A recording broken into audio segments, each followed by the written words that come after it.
Góðan dag, kæru vinir, og verið hjartanlega velkomin í beint streymi frá Blönduóskirkju á þessum fallega sunnudegi.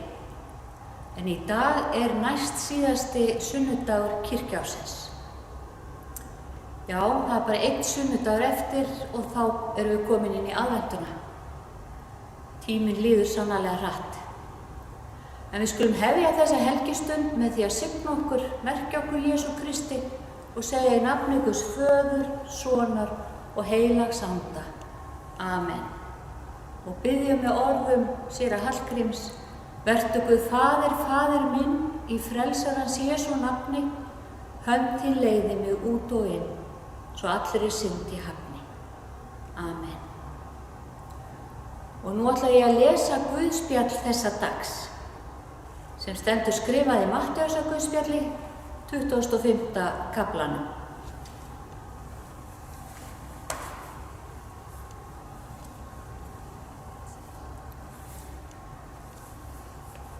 Og það er kaflinn 10 meyjarnar.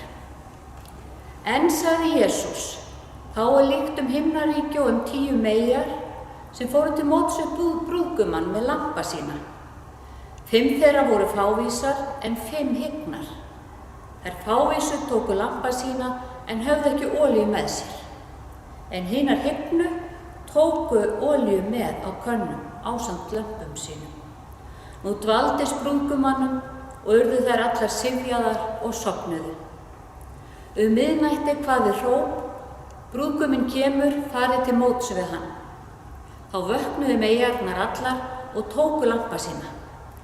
En þær fávísu sögðu við þær hygnu: gef oss af olíu yðar, það er að slokkna á lömpum vorum.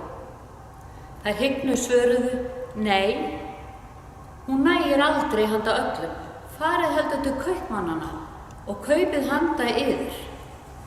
Meðan þær voru að kaupa kom brúðguminn, og þær sem viðbúna voru gengu með honum inn til brúðgumsins og dyrunum var lokað.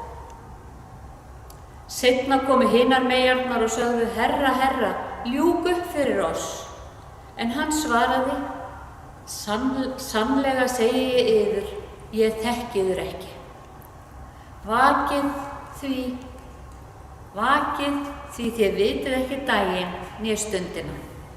Þannig hljóðar heilagt Guðspjall.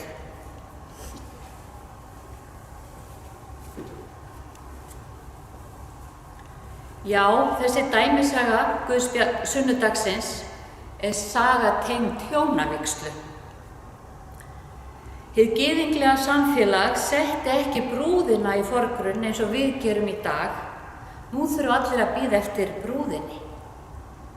Voru bíða komu brúðarinnar, en þarna er verið að bíða eftir brúðgumannum.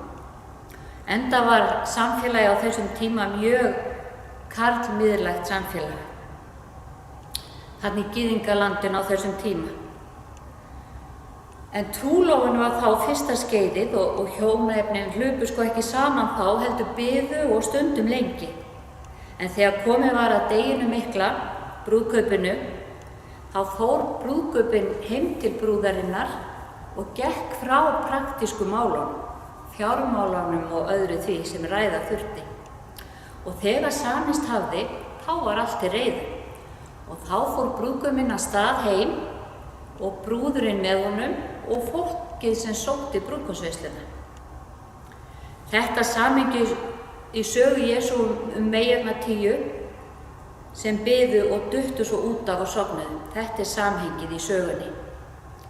Þær voru ekki brúðarmeyjar, þær voru eiginlega brúðgumameyjar. Þær komu af heimili brúðgumans og tengdust honum. Og þær fóru hluta leiðarinnar til móts við brúðgumann. En enginn vissi nákvæmlega hversu lengi tæki að semja fjármál og annað, og því var ekki alveg ljóst hversu lengi þær þyrftu að bíða. Jesús dregur athygli okkar að meyjónum sem biðu og biðu. Og þær brugðust ólíkt við. Helmingurinn var forsjál, tók með sér kolur og eldsneyti, en helmingurinn var óviðbúinn hinni löngu bið. Og þegar undanfari brúðgumanns kom hlaupandi að tilkynna komu hersingarinnar og veislan færi nú að byrja, þá gerðu stúlkurnar sér grein fyrir því að slokkna var á ljósum þeirra og olían var búin. Og hinar forsjálu, þær sögðu líka að ekkert væri til skiptanna. Og þær eruðu oljulausar. Og þær oljulausu yrðu bara að fara og kaupa meiri lambaolju. En á meðan kom brúðguminn og allir fóru heim í veislu og dyrunum var lokað. Og þá komu hinar óforsjálu að lokuðum dyrum og var ekki hleypt inn fyrir. Í þessari eftirminnilegu sögu Jesú þá eru hinum óforsjálu meyjum eiginlega hafnað tvisvar. Í fyrsta lagi þá vildu vinkonurnar ekkert fyrir þær gera, ekki hjálpa þeim og ekki gefa þeim sopa af olíunni. Og síðan þegar þær höfðu hlaupið allan bæinn til að ná í olíu var þeim hafnað í annað sinn. Og nú að vini þeirra sjálfum brúðgumannum.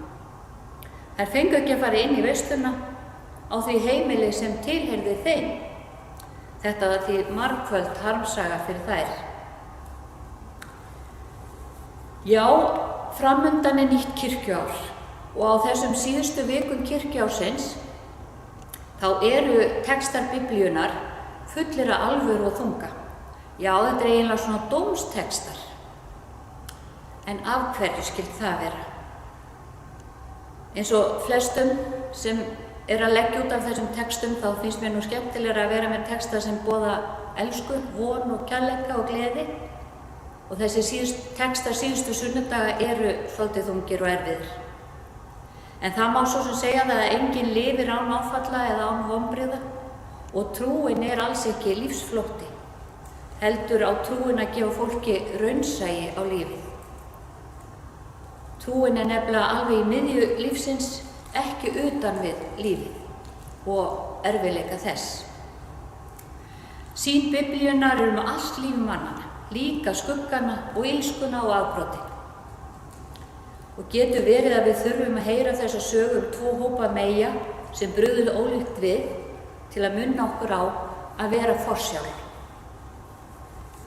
Meyjarnar eru kannski tákmyndir fyrir okkur öll, því að við erum stundum óforsjál, hefðum átt að búa okkur betur fyrir lífið og fyrir framtíðina, eiga svolítið til að ljósmeti fyrir myrkrið og biðina sem við óhjákvæmilega lendum öll í. Við kunnum öll sögur af fólki sem vildi vel og vildi fagna og vildi svo sannarlega vera í lagi þegar veislan átti að byrja en tókst það ekki. Og það er hægt að vera vitur eftir á. Lífslánið gerist ekki bara sjálfur sér og án fyrirhafnar. En við Íslendingar, kannski einmitt við sem erum fædd svona rétt eftir miðja öldina, við erum svolítið í því að halda að hlutinni reddist. Og ég játa það alveg að ég er ein af þeim. En raunin er oft önnur, hlutinni reddast ekki alltaf. Og Jesús sagði þessa meyjasögu fyrir venjulegt fólk eins og okkur til að fá okkur til að staldra við. Og sagan meyjarnar er líka saga trúarlíf okkar, fyllum á tóma trúartankan okkar. Látum ekki henda okkur að verða olíulaus. Því hinn eiginlegi brúðgumi veraldar, Jesú Kristur, vill að við öll komumst til veislunar. Amen. Jæja, kæru vinir, við höldum áfram útsendingum eins og við höfum gert hérna frá Blönduóskirkju og við vonum að hljóð og mynd takist vel, en við verðum aftur kl. 12 á morgun. En nú skulum við biðja saman.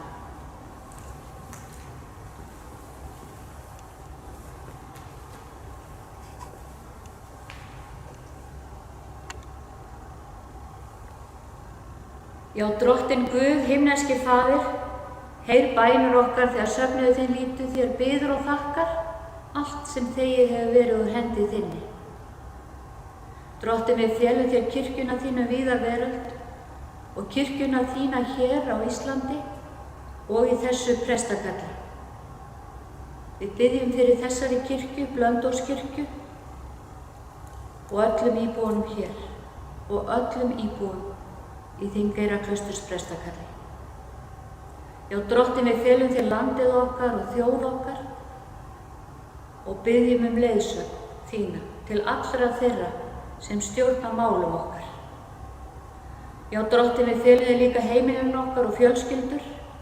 Lát helgan anda þinn göfga dagfar í önnum og hvíld, í gleði og raun, leið hvert barn til þroska og hvert ungmenni til trúar á þig.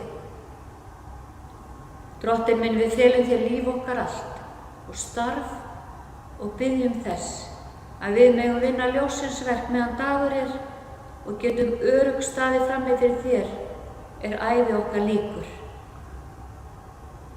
Við minnumst þeirra sem sofnaðir og þeir hvíli í friði þínum og þitt eilífa ljós lýsi þeim. Drottinn minn, við biðjum eins og alla daga og jafnvel oft á dag og biðjum við fyrir þessu ástandi, þessu COVID-ástandi sem ríkir í heiminum. Biðjum fyrir öllum fórnarlömbum þess. Biðjum fyrir þeim sem eru veikir eða hafa misst ástvini. Við biðjum fyrir því að bóluefnið verði fljótt í boði til að atvinnuástandið batni og faðmlög verði leyfð og fólki líði betur.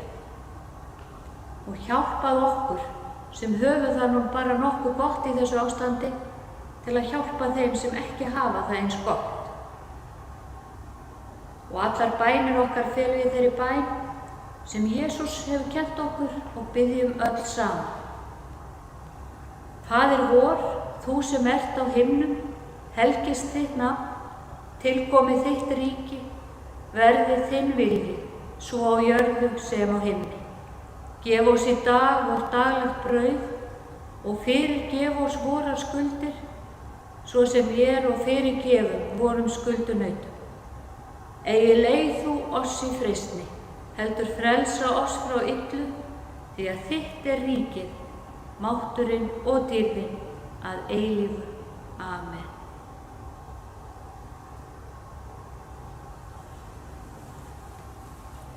Kæru vinir, nú ætla ég að biðja ykkur að opna huga og sál og taka á móti drottinlegri blessun. Drottinn blessi þig og varveiti þig, Drottinn láti sína ásjónu lýsa yfir þig og sé þér náðugur, Drottinn upplifti sínu augliti yfir þig og gefi þér frið. Í Jesú blessaða nafni. Amen. Takk fyrir að vera með okkur þessa stund og vonandi sjáumst við aftur. Eigðu góðan dag.